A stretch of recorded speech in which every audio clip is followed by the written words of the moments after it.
Hi అండి. గుబ్బల మంగమ్మ తల్లి part 7 video మిగతా పార్ట్స్ చూడకపోతే ఒకసారి చూడండి.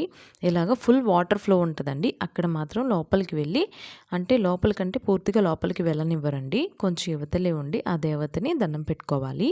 ఇక్కడికి పిల్లలు లేని వాళ్ళు తప్పకుండా వచ్చి ఒకసారి ముడుపు కడితే కనుక వారికి సంతానం కలుగుతుందని ఇక్కడ అందరూ చెప్పుకుంటున్నారండి. చాలా మహిమగల దేవత. నేను కూడా ఇక్కడ దీపం వెలిగించానండి అమ్మవారి దగ్గర.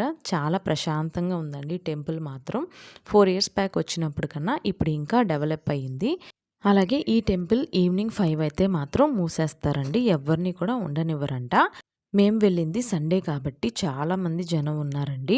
అలాగే చాలామంది కూడా ఇక్కడ వంటలవి చేసుకుంటున్నారు. మేము కూడా అక్కడే వంట చేసామండి ఈసారి.